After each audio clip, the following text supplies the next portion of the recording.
สบายดีทุกคนเนาะมื้อนี้พบกับ DK นำโนหนึ่งเนาะมื้อนี้ก็เป็นมื้อที่นำเทรดเป็นมื้อวันที่27เนาะของเดือน11เนาะแต่ว่าคลิปนี้น่าจะทุกคนได้เห็นบทที่3ก็น่าจะเป็นที่4พุ่นแหละเนาะทุกคนเนาะเพราะว่าลงไปตามลำดับเนาะไผที่คอกันเข้ามาก่อนก็สิได้ก่อนไผที่คอกันเข้ามาตามหลังก็สิได้ตามหลังเนาะตามกันไปเด้อ FC เนาะ อ่านำก็เป็นทุนที่ว่านำเทรดมาจากTRX เนาะกบทางทุนทางกำไรเนาะเมื่อนี้สิมาลองเทรดเนาะ FC หลายคนขอกันเข้ามาว่าเทรดดอทคอยให้เบิ่งได้เนาะอันนี้นำสิปรับค่าอยู่ที่ ATR ประมาณ5เนาะประมาณ5ฉะนั้นออเดอร์สินำเข้าสิประมาณเริ่มต้นจาก12เหรียญเนาะเพราะว่าอันนี้มันขึ้นกับแต่ละคนเลยเด้อเนาะว่าเรื่องการบริหารทุนเนาะเพราะว่านำก็ได้สอนไปเบิดแล้วเนาะเรื่องการบริหารทุนงบ10เหรียญเนี่ยจังไดเนาะงบ5เหรียญงบ2เหรียญงบ30งบ50งบ100เนาะก็สามารถที่จะย้อนไปเบิ่งในคลิปที่ผ่านมาเนาะได้เนาะฉะนั้นการบริหารทุนเนาะคืออันนี้ก็คือนำได้บอกแหละว่าเป็นกำไรของนำแล้วก็ตั้งใจเอาไปเทรด TRX เนาะคิดว่าเสียก็ยากเนาะแต่มันได้มาก็เอาเนาะ ก็สิมาสร้างกำไรใน Dogecoin ให้เบิ่งเนาะ Dogecoin ก็เป็นเหรียญหนึ่งที่ผันผวนคือกันเนาะเป็นเหรียญที่ว่าค่อนข้างว่าน้อยเนาะ0.0ปลายเนาะต่อ1 Dogecoin เนาะถ้าใครที่อยากจะทำความรู้จักกับ Dogecoin เนาะก็สามารถเอิ้นมาไปศึกษาเพิ่มเติมได้เนาะในอินเทอร์เน็ตบ่ใน YouTube เนาะมีหลากหลายบรรดาอาจารย์เนาะที่เขาเจ้าได้สอนได้แบ่งปันความรู้ลงเนาะทางบ่ว่าจะเป็นทั้งไทยทั้งต่างประเทศอีหยังครบวงจรซะเนาะอันนี้เนาะฉะนั้นอินดิเคเตอร์ที่นำเทรดก็ง่ายๆเนาะคือหลายคนเห็นนั่นแหละเนาะมันซีขึ้นนำกะเข้าออเดอร์บายเนาะเขาซื้อเนาะมันซีลงนำกะเข้าขายเนาะออเดอร์เซลเนาะอย่างแบบนี้เนาะการเทรดก็มีได้มีเสียเนาะ คลิปนี้ก็สิเฮ็ดให้เบิ่งเนาะประมาณสัก10ปลายนาทีเนาะอืมการแต่ว่านำการสิเทศเรียนอื่นต่อกับบางเทื่อก็สิบ่ได้อัดคลิปลงให้เบิ่งเนาะเพราะว่าคลิปมันก็หลายเนาะพออัพแล้วเวลามันรันกันไกลกะย่าน FC เบื่อเนาะอ่ะจะเอาลงให้ส่วนหนึ่งเนาะตัวนี้ก็เบิ่งเนาะก็พอมีกำไรหน่อยหนึงเนาะก็จาก200ปลายหน่อยหนึงเนาะก็ขึ้นมาเนาะเอามาเบิ่งเนาะโอกาสวิสุดท้ายบาดใจอีกแล้วเนาะส่วนหลายเหรียญน้อยมันจะมักดีดเนาะใน2 วิสุดท้ายเนาะคิดว่าวินแล้วนะโอ้เนาะเสียไปเลยเนาะดีดปั๊บบัดนึงเสียซ้ำเนาะกะบ่เป็นหยังเนาะทุกคนเนาะตลาดแน่นอนมันผันผวนก็มันก็มีเป็นปกติของมันเนาะแต่ว่าเฮาเนี่ยจะเฮ็ดจังไดให้สามารถ ส่วงซิงเอากำไรการเทรดมันเป็นการต่อสู้ระหว่างคนกับคนเนาะไผเก่งผู้ใดมีความรู้หลายก็สิหาเงินในตลาดได้เนาะคนที่บ่มีความรู้ก็โอกาสที่จะเสียเงินในตลาดก็จะสูงเนาะทุกๆวงการคือกันเด้อเนาะตอนนี้นำก็เข้าออเดอร์บายไปอีกเนาะลองเบิ่งเนาะว่าสิเป็นจังไดเนาะนำก็สิบริหารทุนเนาะให้เซฟเท่าที่ตัวเองจะเซฟได้จังซั่นเนาะเดี๋ยวมาเบิ่ง อืมกินมาเสียไปแล้วเนาะบอกไปเนี่ย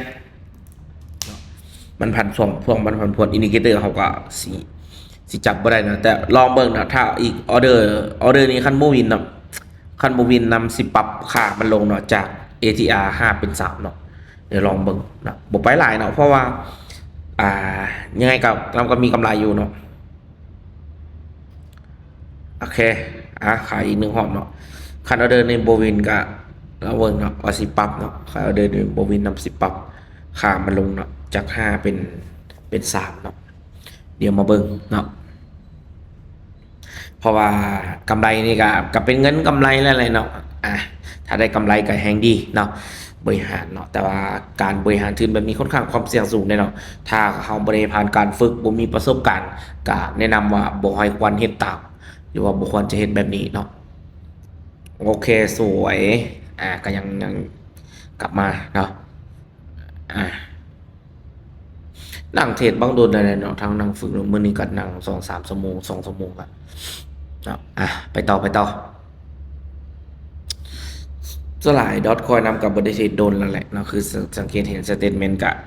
บ่ค่อยมีเนาะสลายเหรียญที่นำมักเทรดจะเป็นทองคำเนาะทองคำ SOL สุยเนาะอ่าประมาณแล้วก็โซลาร่า SOL ประมาณนั้นส่วนหลาย XRP กับมักเทรดอยู่เนาะ XRP ก็ประมาณนี้นะบิตคอยส่วนหลายมันคันช่วงมีวอลุ่มก็จะไปเทรดเนาะกับอีทีเรียมส่วนหลายบิตคอยคันช่วงตลาดนิ่งมันเป็นเทียนน้อยๆบ่อยากไปเทรดเนาะอ่าอ่ะโบวินเซยเนาะเริ่มต้นคันไปเมื่อกี้ก็วินได้เนาะคันไปเมื่อกี้นะแต่ว่าบ่ได้ไปเนาะ ขัดไปกับบินเลยช่วงไหนที่มันประมวลผลตลาดได้เนาะอินดิเคเตอร์นี่นะสังเกตมันก็จะประมวลผลได้เนาะมันจะมีช่วงที่มันสวิงมันจับตลาดบ่ได้ก็มีเนาะคันอินดิเคเตอร์มันประมวลผลได้ทุกอย่างบ่มีจุดอ่อนไว้ก็รวยกันเลยเนาะบ่มีเนาะแบบนั้นมันแต่ว่าจุดมันจะมีทุกๆอินดิเคเตอร์มันจะมีจุดได้เปรียบจุดเสียเปรียบเนาะมันอยู่ที่ว่าเฮาคอนฟิกแล้วก็ตั้งค่ามันเนาะทุกคนเนาะ ตอนนี้นำกะเข้าออเดอร์บายเป็นที่เรียบร้อยเนาะก็เฮาเทรดตามเทคนิคเนาะเทรดตามอินดิเคเตอร์ของเฮาเนาะอยู่ที่ว่าเฮาสิเฮ็ดแบบใดเนาะให้เฮาสามารถมีกำไรได้เนาะสังเกตเห็นบ่เนาะถ้าเข้าตามตลาดประมวลผลตามตลาดโอกาสที่เฮาสิมีกำไรกะค่อนข้างว่าสูงนั่นเองเนาะอืมถ้าอันนี้เป็นสเตทเมนต์การเทรดเนาะ ถ้าว่าเราศึกษาดีเนาะโอกาสที่เราฝึกฝนมันดีโอกาสที่เราจะมีกำไรเนาะหรือว่าสามารถสร้างกำไรเล็กๆน้อยๆจากตลาดได้เนาะคือการเทรดจะให้ได้แบบมื้อละ2-3หมื่นเหรียญมันก็เป็นไปได้ยากเนาะถ้าว่ามีโอกาสบ่มีถ้ามีทุนหลายๆทุนแทนเนาะแต่ส่วนใหญ่เราทุนบ่หลายเนาะก็เก็บกำไรตามพอร์ตเฮาเนาะทุน10,000สิเอากำไรนำ200-300เหรียญสิมันก็เป็นไปได้นะต่างๆเนาะ มันก็เป็นไปได้ง่ายมื้อนึงกำไร1,000 เหรียญนี่ก็มีโอกาสเป็นไปได้มีโอกาสเป็นไปได้แต่ก็มีความเสี่ยงอยู่นะจ๊ะเนาะแต่ว่าจะให้ได้ทุกวันเป๊ะๆเลยบ่เนาะเป็นไปบ่ได้ดอกเนาะมันก็สิมีมื้อที่เสียและมื้อที่ได้เนาะมื้อที่เสียเขาจะตั้ง stop loss แบบใดเนาะเขาจะหยุดแบบใดเนาะถ้ามือที่เฮามีกำไรเด้เนาะถ้ามือที่มันลบเด้สิวางแผนการเงินเนาะวางแผนการเทรดแบบใดเนาะอันนี้สำคัญเนาะการเทรดมันบ่ได้ยากเนาะหลายคนมองมันมีแต่ซื้อมีแต่ขายแม่นเนาะแต่ว่าอยู่ที่ว่าเฮาจะวางแผนการเทรดได้แบบใดเท่านั้นเนาะสิ่งที่สำคัญเนาะเขาต้องมีความเชื่อมั่นเนาะในในในแนวคิดตัวเองเนาะในวิธีการเทรดของตัวเองไปพร้อมกันนะทุกคนเนาะคือการเทรดคือนำได้บอกแหละเนาะบางเทีวิหนึ่งมันดีดขึ้นวินก็มีวิหนึ่งดีดขึ้นเซลก็มีเนาะมันจะมีคนที่ได้และคนที่เสียเนาะสมมติเราออเดอร์นี้เราซื้อโอ้ยเนาะมันดีดขึ้นเราวินมันก็จะมีกลุ่มคนหนึ่งที่ดีดแล้วเสียเนาะมันจะมีสมมติออเดอร์หนึ่งดีดของเขาเสียมันจะไปดีดกลุ่มคนหนึ่งที่วินเนาะในตลาดผันผวนมันก็จะเป็นแบบนั้นเนาะมันจะมีคนอยู่สองฝ่ายเนาะฉะนั้นเนาะอันนี้เนาะฉะนั้นการเทรดมันก็หน้าที่ของมันก็จะเอาผู้ซื้อผู้ขายเนาะมามาแมทกันอย่างแบบนี้เนาะเป็นเพียงตัวกลางเนาะในการทำธุรกรรมการซื้อการขายเนาะนั่นให้เนาะฉะนั้นหลายๆคนที่อยากจะศึกษาก็อยากให้เจาะลึกเนาะผ่านการฝึกฝนเนาะเรียนรู้ให้มันหลายๆเนาะเนาะออเดอร์นี้เนาะถ้าบ่วินก็สิยึดเนาะเพราะว่าเอาตะป่ายมันไปเนาะแนะนำก็ยังเหลือกำไรอยู่เนาะ80เหรียญเนาะถ้าบ่วินก็ยึดเนาะถ้าวินก็ไปต่อเนาะเพราะว่าการเทรดเนาะการที่เฮายิงเฮาอยู่ตลาดโดนถ้ารู้สึกว่าเข้าตลาดบ่ได้เฮาก็ควรเบรกเนาะก็บ่ควรจะฝืนไปต่อเนาะถ้ายังดันทุรังไปต่อก็โอกาสที่จะเสียก็มีหลายเนาะอืมยึดเนาะทุกคนเนาะก็คือสิยึดเนาะเดี๋ยวเบิ่งกัน กำไร13 เหรียญอ่ะไหนๆก็เป็นกำไรบ่ลองอีกจักไม่เบิ่งเนาะอ่าสิบ่เอาอินเนาะการเอาอินนี่เป็นสิ่งที่เลวร้ายที่สุดในวงการเทรดเนาะที่ผ่านมาตัวเองก็เคยเอาอินเนาะแล้วก็เจ็บหนักมาเนาะหอมนี่สิบ่เอาอินเนาะจะจงไว้เนาะอ่ะไปเลยเนาะ เหรียญ 11 เหรียญเนาะเพื่อถ้าบวินไม่นี่ก็ได้ยึดแท้ๆแล้วเนาะแล้วก็เบิ่งมืออื่นสิมาปั้น11 เหรียญนี่ต่อเนาะถ้าบวินเนาะสิปั้นขึ้นไป40 50แล้วก็ปั้นค่อยๆปั้นขึ้นไปให้มันได้100ปล่อยปลาย200นี่คือเก่าเนาะอ่ะมาเบิ่งกัน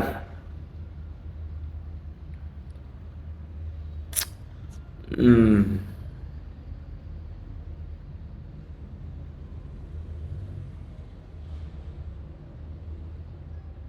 โอเคสวยอ๋อกันใจเลยเนาะเดินนี่ใช่หน่อยอ่า ก็กลับมาเนาะกลับมามีกำไรแล้วเนาะกลับมามีกำไรแล้วเนาะเดี๋ยวสิแหละเนาะทุกคนเนาะส่วงมันหวนมันก็จับตลาดบ่ได้ก็มีเนาะอิงกิเตอร์ก็ลองหลายๆเหรียญเนาะแต่ถามที่นำลองเบิ่งนี่รู้สึกว่าเทรด XRP นี่ค่อนข้างมันเข้ากันขนาดเนาะกับ ATR แล้วก็ตั้งค่าสเต็ปเป็น5เนาะในมือที่ตลาดบ่หวนแฮงก็โอเคเนาะกำไร98 เหรียญเนาะเนาะมื้อนี้นี่ที่จริงเทรดหลายเหรียญเนาะเทรดมา2 เหรียญแล้ว ก็ได้กำไรมาเสยเนาะก็ดีใจเนาะนะไปต่อเนาะอีกจักหน้อยก็สีเศร้าแล้วเนาะนั่งเทรดนี่ก็สิบปลายนาทีแล้วเนาะเทรดแฮกก็ตาม FC ที่ขอกันเข้ามาเนาะคลิปนี้ก็เป็นเพียงแนวทางเนาะการเผยแพร่ความรู้เนาะสร้างบริสร้างขึ้นมาเพื่อสักส่วนผู้ใดหรือว่าตัวอย่างผู้ใดมาลงทุนทางใดทั้งสิ้นเนาะทุกๆการเทรดหรือว่าการลงทุนมันมีความเสี่ยงเนาะไผอยากจะเรียนรู้ไผอยากจะศึกษาแม่นให้ศึกษาให้ดีๆเนาะอ่ะเดี๋ยวไผที่ยังบ่ทันได้กดติดตามช่อง DK นำโนหนึ่งเนาะอย่าลืมกดติดตามเนาะเพราะว่าการลงทุนเนาะนำกะสิเฮ็ดหลายๆแบบลงเนาะกะบ่ได้ว่าโอ้สิลงทุนจะเทรดแต่เบรกเทรดอย่างเดียวเนาะจะเทรดแต่ binary option อย่างเดียวเนาะนำกะเทรดหลายเนาะสปอตก็มีหยังก็มีเนาะอยู่ที่ว่าไผมักแบบใดเนาะถ้าหลายคนอยากเห็นก็คอมเมนต์กันเข้ามาเนาะก็สิเอามาให้เบิ่งเนาะมื้อหน้าจะทำซาเลนให้เบิ่งเนาะอ่ะกะเบิ่งออเดอร์นี้เนาะวินกะยึดเนาะบ่วินกะยึดเนาะ โอ้คือสิบ่วินเลยแหละเบิ่งนี่นะวินบ่ลงบ่ลงได้บ่เอ้ยอืมเอายะเนาะวินกะยะเนาะก็กำไรละ90ไปเหรียญเนาะสำหรับคลิปนี้ว่ากันเท่านี้นะทุกคนเนาะแล้วพอกันใน EP ต่อไปบ๊ายบายอย่าลืมกดติดตามส่อง DK นำหนึ่งเนาะมีคลิปให้เบิ่งทุกๆมื้อเด้อ